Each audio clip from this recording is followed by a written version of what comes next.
Mission 2036 या आमच्या कार्यक्रमामध्ये विविध खेळातील खेळाडूंना आपल्यासमोर आम्ही सादर करीत आहोत. नमस्कार. मी श्रद्धा पाटील. तर आज छत्रपती पुरस्कार विजेती प्रियंका इंगळे आज आपल्यासमोर बसलेली आहे. तर तिची जर्नी आणि आत्तापर्यंत तिनं काय-काय केलं तिच्या आयुष्यामध्ये इथपर्यंत पोहोचण्यासाठी, तर ते तिच्याकडून थोडं जाणून घेऊयात आपण. तर प्रियंका तुझ्या आत्तापर्यंतची जर्नी मला थोडी तुझ्याकडून जाणून घ्यायची आहे. तर थोडंसं तुझ्याबद्दल. नमस्कार. मी प्रियंका हनुमंत इंगळे. आता मी इथे ऑल इंडिया सिव्हिल सर्व्हिसच्या महाराष्ट्र शासनाच्या टीममध्ये स्पर्धेसाठी खेळत आहे ओके. आणि आत्तापर्यंत मला भरपूर पुरस्कारांनी मी सन्मानित आहे. जसं की 14 वर्षाखालील गटामध्ये 2013 ला मला भारतातील सर्वोच्च खेळाडूचा पुरस्कार, वीरबाला पुरस्कार मला मिळालेला होता.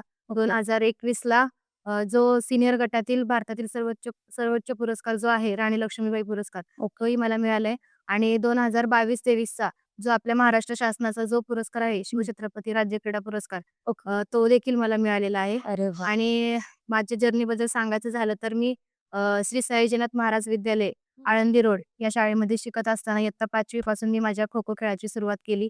अविनाश करवंदे सर हे माझे प्रशिक्षक आहेत खो-खो खेळाचे आणि आत्तापर्यंत जवळ-जवळ 16 वर्ष झाली मी खो-खो खेळाचा सराव करतीये. आणि खो-खो खेळाचा सराव करताना आता म्हणजे माझ्या फॅमिलीला तसा खेळाचा काहीच बॅकग्राऊंड नाहीये. म्हणजे खेळाबद्दल त्यांचा तसा स्टार्टिंगला विरोधच होता. म्हणजे मी ज्यावेळेस खेळ चालू केले त्यावेळेस त्यांचं असं म्हणणं, की अकॅडमिकमध्ये पण मी चांगले होते, तर हं. अकॅडमिकमध्ये का जात नाहीयेस? शिक्षणाकडे का जात नाही? असं त्यांचं म्हणणं. पण ज्यावेळेस मी चालू केलं तर पहिले 2 वर्ष तर मला खो-खो खेळ शिकण्यातच गेले. त्यानंतरनं इयत्ता 7वी ला असताना मी माझी पहिली राष्ट्रीय स्पर्धा खेळली.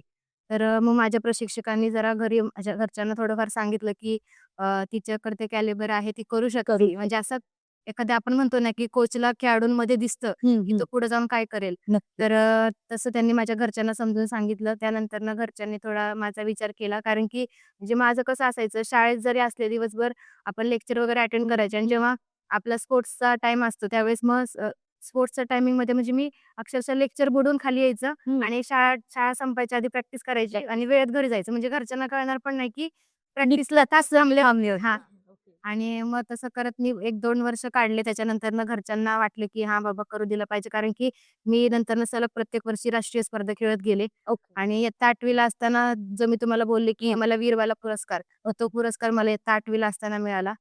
असंच खेळत-खेळत नंतरनं 2023 ला जी 4थी आशियाई अजिंक्यपद स्पर्धा झाली, हं. त्यामध्ये मी भारताचं प्रतिनिधित्व केलं. म्हणजे मी भारताच्या संघामध्ये होते आपली हं. आणि त्या स्पर्धा आसाम या ठिकाणी झाल्या होत्या.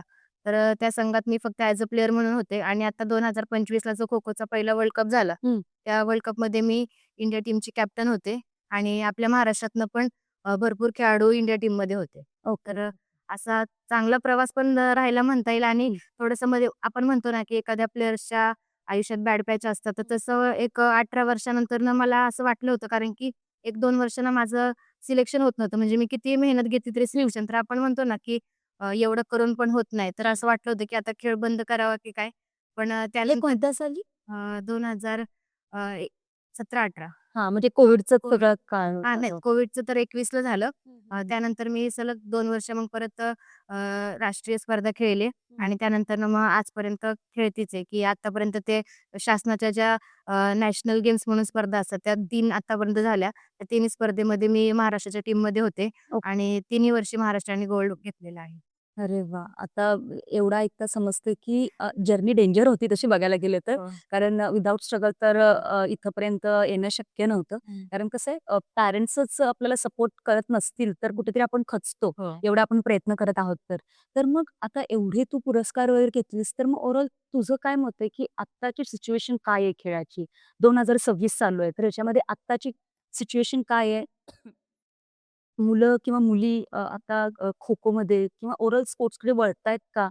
तर तुझं काय आहे ह्यावर निरीक्षण? म्हणजे ज्यावेळेस मी खो-खो चालू केलं होतं, त्यावेळेस आपला खो-खो खेळ हा भारतीय खेळ असल्याने म्हणजे हा फक्त नॅशनलपर्यंतच स्थगित होता, की नॅशनल नंतर इंटरनॅशनल वगैरे होणार असा हं. काही त्यावेळेस चान्सेस नव्हते. Okay, okay. आता तसं राहिलेलं नाही कंडिशन कारण की 2016 नंतरनं भरपूर खो-खोचे इंटरनॅशनल टुर्नामेंट झाले ते जसं की एशियन चॅम्पियनशिप असेल, साउथ एशियन असेल, हं. वर्ल्ड कप असेल किंवा टेस्ट सीरीज वगैरे. हं. तर अशा भरपूर इंटरनॅशनल टुर्नामेंट झाल्यात. म्हणजे आम्हाला त्यावेळेस एवढं खेळायला मिळालं नाही. पण आत्ताच्या नवीन पिढीला पिढीला जे आहे, की म्हणजे आता 2032 किंवा 36 ची जी ऑलिम्पिक आहे त्यामध्ये पण खो-खोचं समाविष्ट म्हणजे होईल. खो-खो खेळ हा समाविष्ट असणार आहे. कारण की तसं खो-खो फेडरेशन ऑफ इंडिया आणि महाराष्ट्र खो-खो असोसिएशन खूप प्रयत्न करते.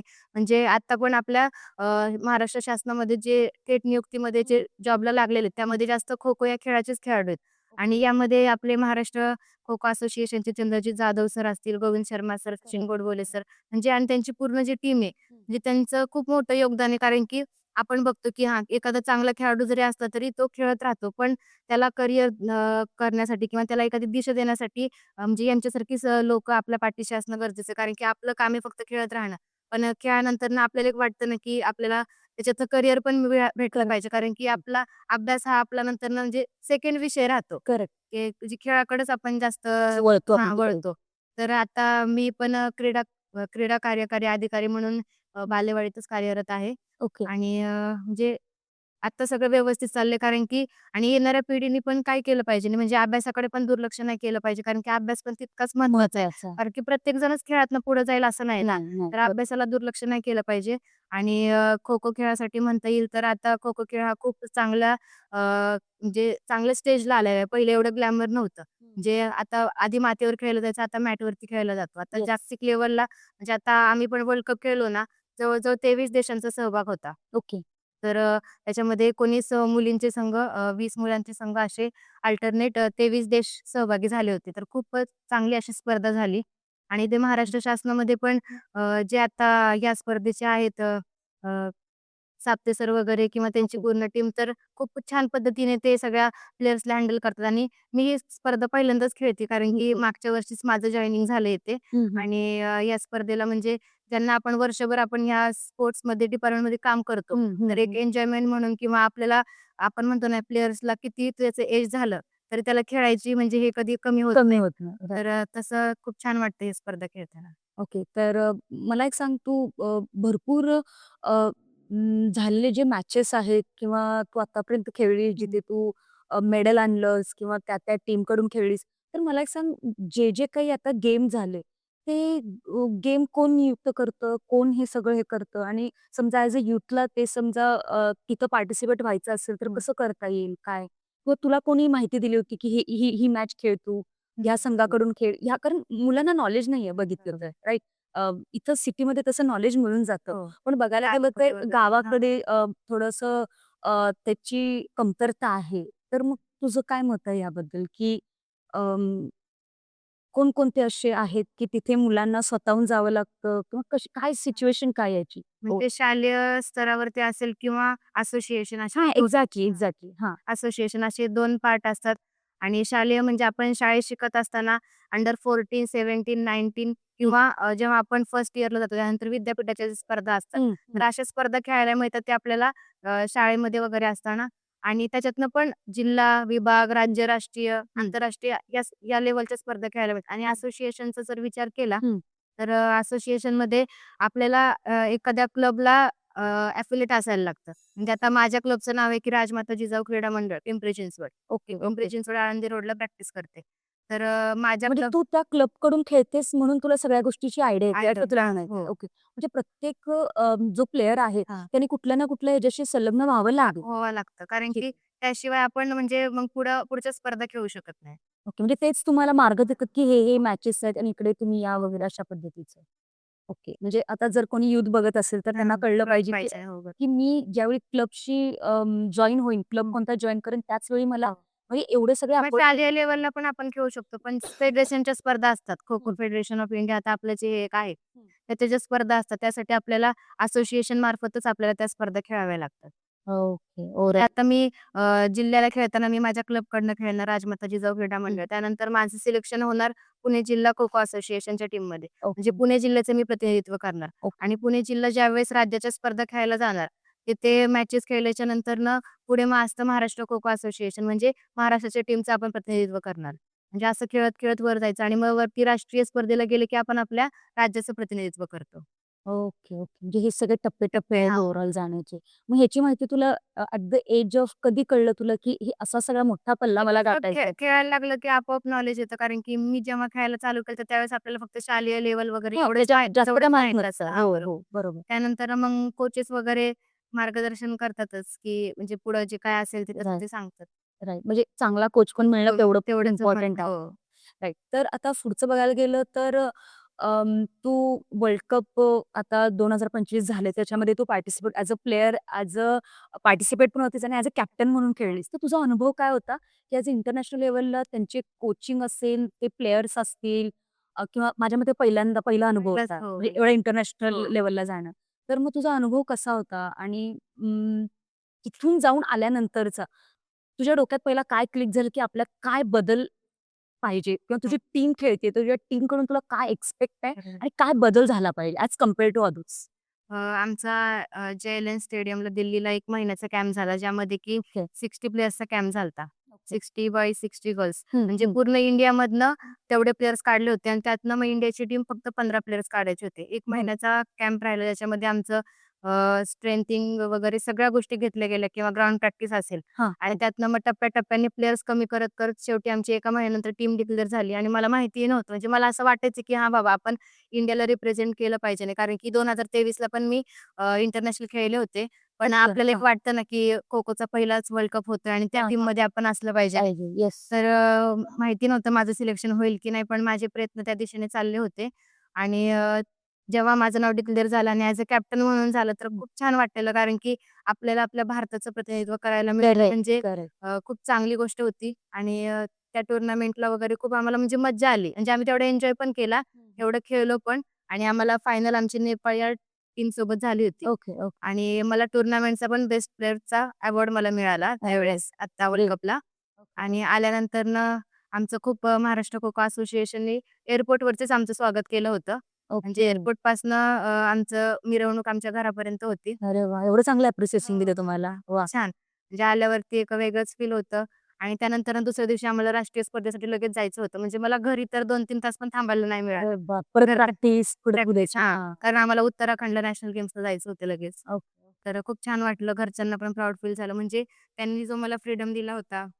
ते आता हां. दाखवलं त्यांना, येस, की मला मी तुम्ही करू नाही म्हणत शकतो होते, ते. मी हो. करून दाखवलं हां. तुम्हाला. राइट. तर त्यांना पण खूप आता प्राउड फील होतं हं, हं. आणि खूप छान वाटलं. मग मला अजून एक त्यामध्ये मी प्रश्न विचारला होता तुला, की तिथून जाऊन आल्यानंतर तुझा माइंडसेट कसा होता ॲज अ कॅप्टन म्हणून?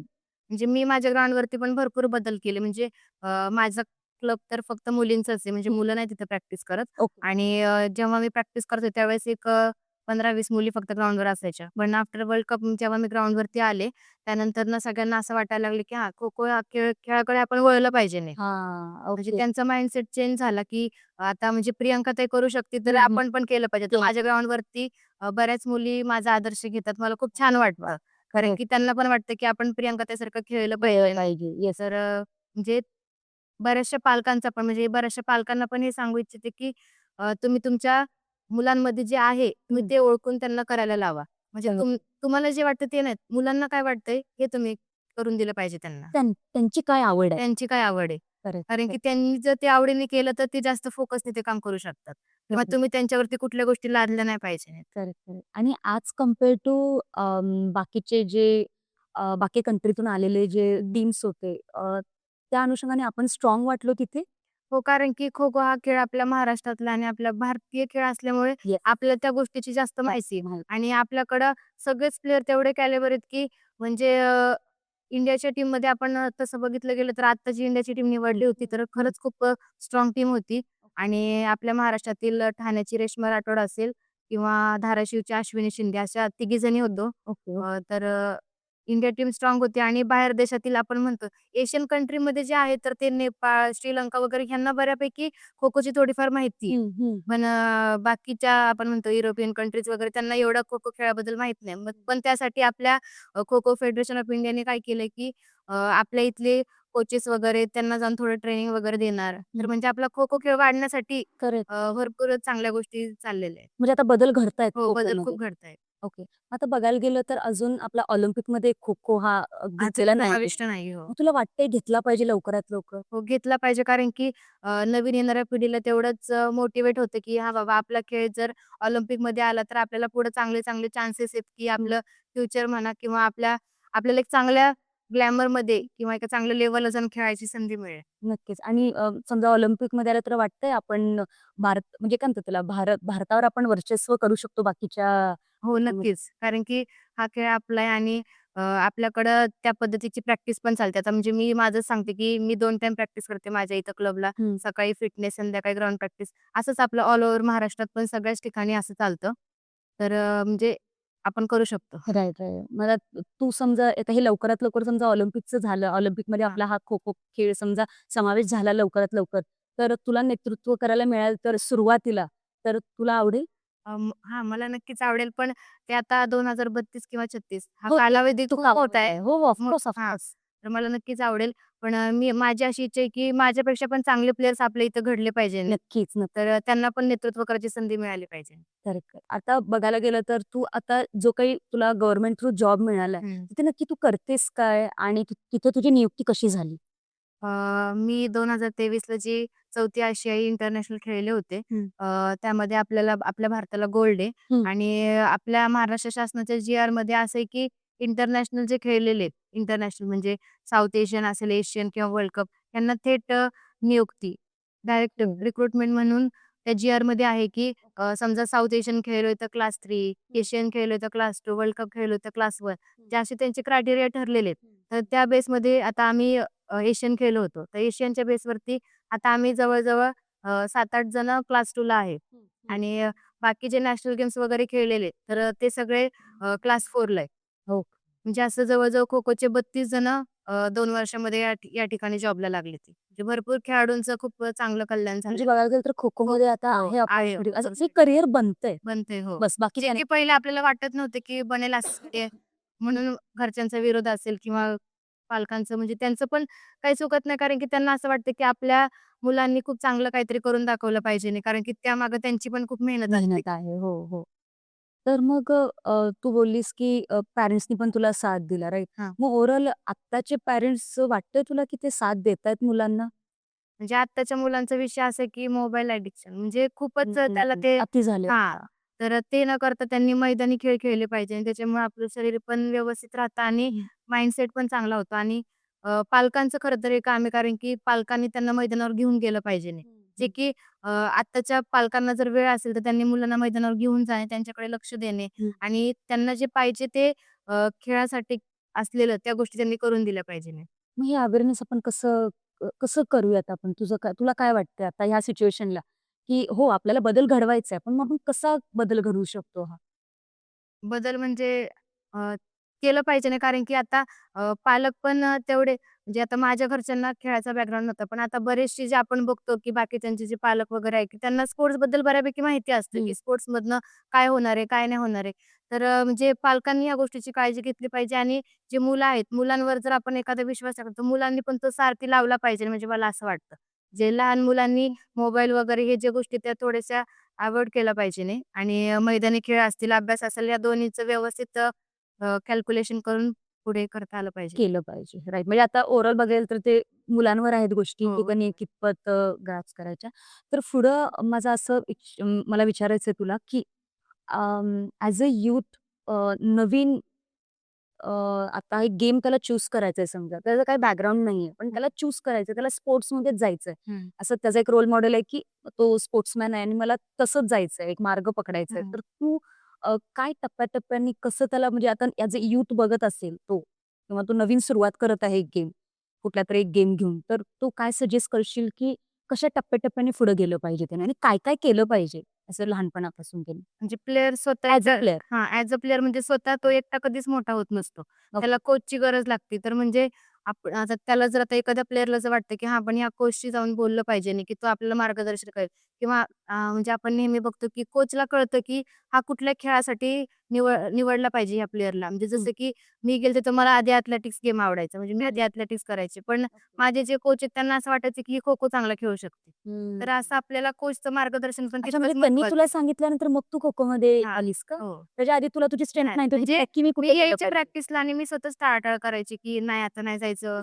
मग जाऊन बसायचं. म्हणजे असं ओके. बऱ्याच वेळा. मग नंतरनं सारखं सर बोलवणार, परत प्रॅक्टिस चालू करायची. म्हणजे असं हो. करत-करत नंतरनं खेळाची इतकी आवड झाली, की अभ्यासाकडं दुर्लक्ष दुर्लक्ष. असं.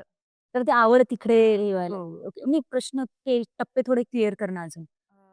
की अजून काय केलं पाहिजे? इथेपर्यंत तू आलीस राइट. तुझे टप्पे होते तू सुरुवात काही केली. सुरुवात केल्यानंतर तू पहिला खेळलीस, तुला चांगला म्हणजे आता कोच मिळाला. प्रत्येकाला असतं ना, की या खेळाची आवड आहे. आता जसं की मला खो-खो खेळायची आवड होती, ॲथलेटिक्सची आवड होती. तसं प्रत्येक म्हणजे प्लेयर्सचं असतं, की हां, नाही बाबा मला ॲथलेटिक्स करायची. त्याची हाईट वगैरे असेल, पर्सनॅलिटी चांगली असेल, तर त्या पद्धतीने त्यांनी गेम चॉईस केले पाहिजे नाही. ओके. म्हणजे बघायला गेलं तर हे कोच आणि त्या प्लेयर प्लेयरवर त्या तसं दोन्हीवर डिपेंड आहे दोघांवर. डिपेंड आहेत. म्हणजे हो. चांगले प्लेयर असतील तर हं. तशा पद्धतीचे हो. कोचेस मिळतील आणि ते त्यांना गाईड करून आता त्याचं एखाद्याचं स्पीड चांगलं आहे, स्ट्रेंथ चांगली त्याने ॲथलेटिक्स वगैरे अशा गोष्टी किंवा हाईट हाईट वगैरे चांगलं असेल तर हायडल्स वगैरे म्हणजे अशा भरपूर चांगल्या गेम आहेत, की त्याच्यामध्ये ते करू शकतात. हो.